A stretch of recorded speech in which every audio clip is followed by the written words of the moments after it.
A few years ago, I faced a profound crisis of faith. I was in a situation where I felt betrayed by my community, my acquaintances. I kind of felt alone, as if God himself had turned his face from me. In that darkness, I wanted to cast aside my calling, reject the faith that I had sworn to defend, and just shut out the world. In desperation, I sought counsel from a wise and godly mentor. And in that discussion, I was hoping for a profound solution. But instead, he looked me in the eyes and he said, "This world can just plain be a rotten place, Jeff."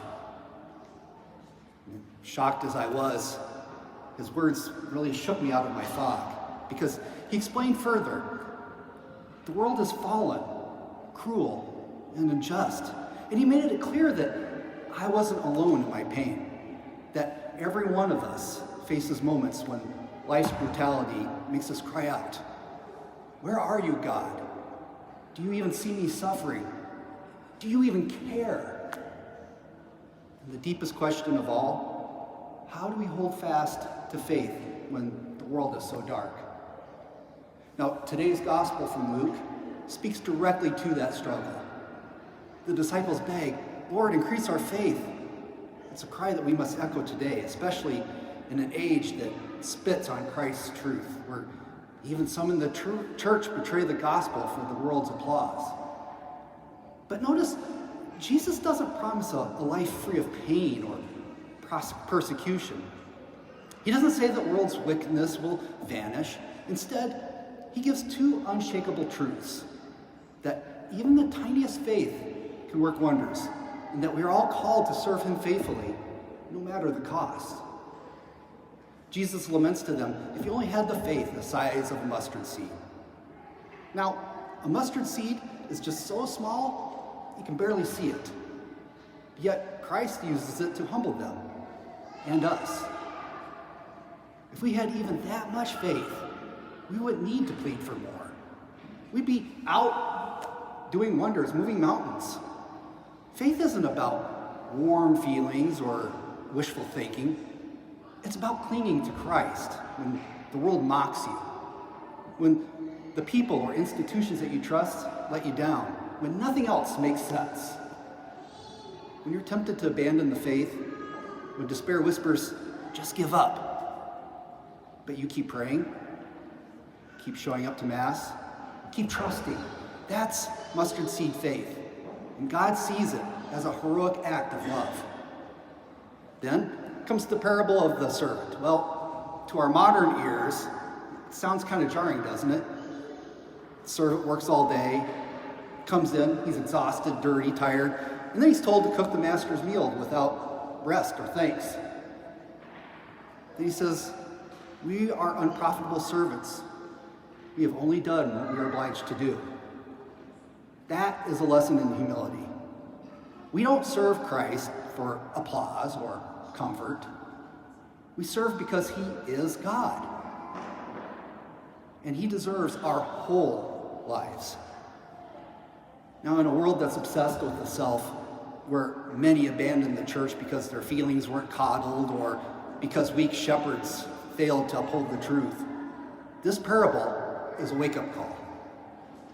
Our faith isn't built on human success or failure. It's built on Jesus Christ, who is the same yesterday, today, and forever.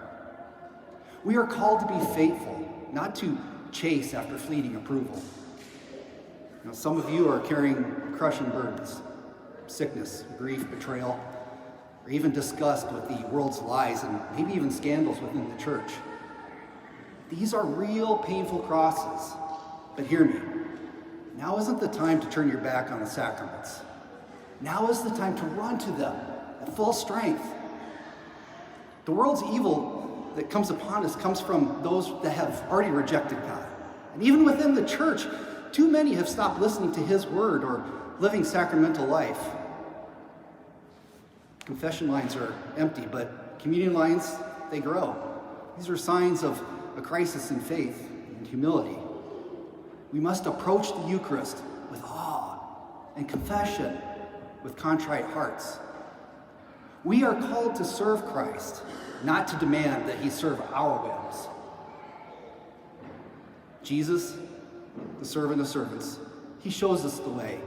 He left heaven's glory, took our flesh, washed his disciples' feet, and carried the cross to Calvary.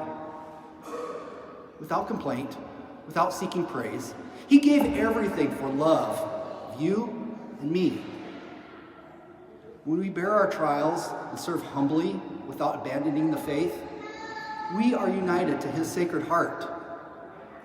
So I ask you, are we servants chasing recognition, or are we disciples ready to be faithful no matter the cost? Pray for that mustard seed faith. Cling to the sacraments. Reject the world's lies of comfort and fame. The cruelty, the sin, and hatred that falls on us doesn't come from God. They come from a world and people that have turned their back on him. But God is faithful. He is light in the darkness, mercy in the face of evil, love in the face of hate. So hold fast to Christ. Trust him. Persevere in prayer and stay rooted in the sacraments.